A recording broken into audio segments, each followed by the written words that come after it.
अस्सलाम वालेकुम वरहमतुल्लाहि वबरकातुहू। बिस्मिल्लाहिर्रहमानिर्रहीम।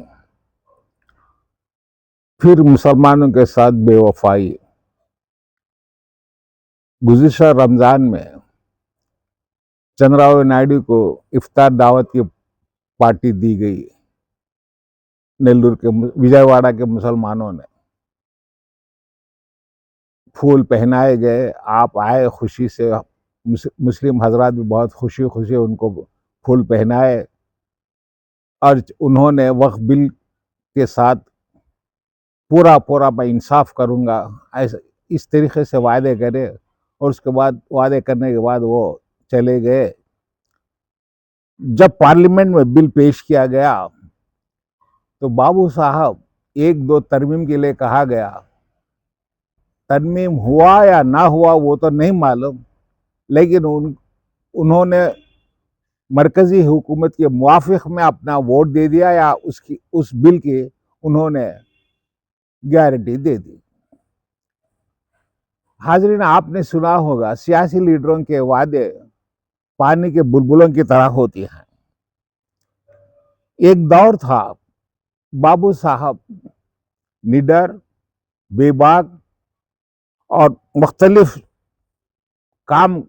प्रोजेक्ट काम करने में इनका नाम मशहूर था, मगर बढ़ती उम्र के साथ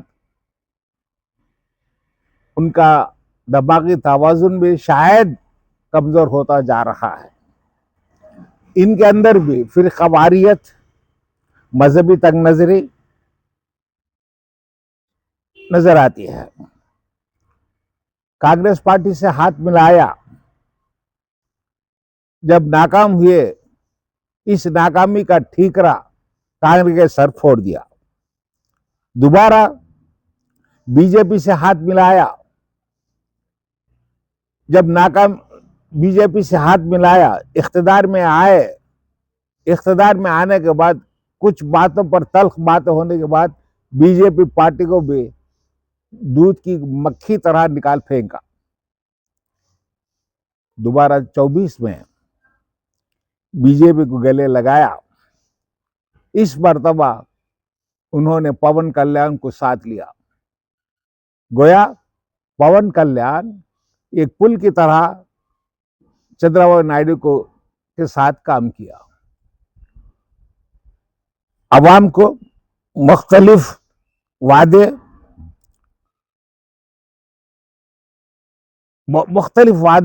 मुख्तलिफ ओहदे, इन तमाम चीजों का उन्होंने जिक्र किया है। और पवन कल्याण को भी चंद्रबाबू की सख्त जरूरत थी। बीजेपी को बेसाखी के जरिए हुकूमत में दाखिल होने का बहुत जोर और शोर था। हुकूमत बनाई गई और अवाम को मुख्तलिफ वादों से बेरोजगारी, न जाने कितने झूठे वादों के साथ सोशल मीडिया, टीवी, अखबार, टेक्नोलॉजी के जरिए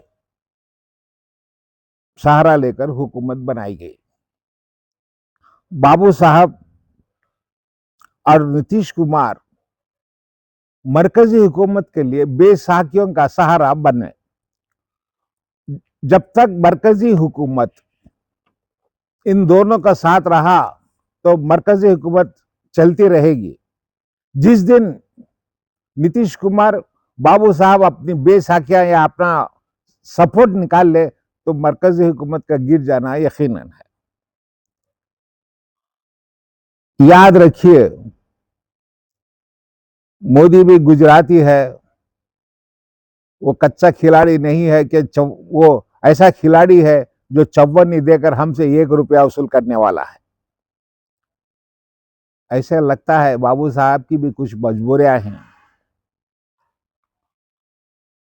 वरना मोदी साहब से हाथ क्यों मिलाते। कुछ तो मजबूरियां होंगी, यूं ही कोई बेवफा नहीं होता।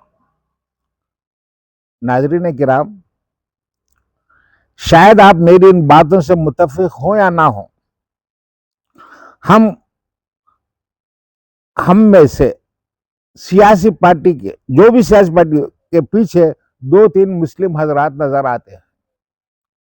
ये इसलिए नजर आते हैं ताकि जो इंतखाब लड़ता है, चाहे किसी भी पार्टी का लीडर क्यों ना हो, वो अपने आप को ये समझता है कि मेरे पीछे वोट बैंक है। और ये हमारे दो चार मुस्लिम भाई हजरत ये समझते हैं कि जैसे जो भी पार्टी इख्तिदार में आए, शायद छोटे ओहदे इनको मिल जाएगी। जैसे ही इनको ये ओहदे मिलेंगे तो ये अपनी दुकान चमका लेते हैं।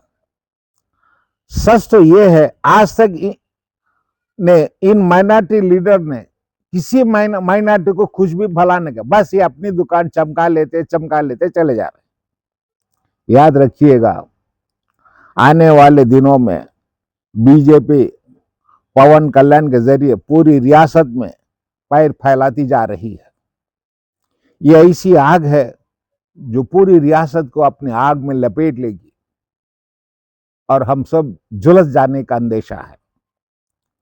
आखिर में आपसे अदबन गुजारिश है, आप किसी से डरे या ना डरे, अल्लाह और उसके रसूल से डरे, उलमाए किराम की इज्जत करें और इत्तिबा करें। कब तक फिरका बंदी, ग्रोह बंदी, शिया सुन्नी तबलीगी के झगड़ों में पड़े रहेंगे? उन्हें अपनी जगह पर रखें, सब एकजुट होकर कौम की खिदमत करने का जज्बा पैदा करें। जब तक हमारे अंदर कौम के खिदमत करने का जज्बा पैदा ना हो, हम एक इंच भी आगे बढ़ नहीं सकते। ज़्यादा मैं कुछ बोल नहीं सकता, आपसे इजाज़त चाहता हूँ। अस्सलामु अलैकुम।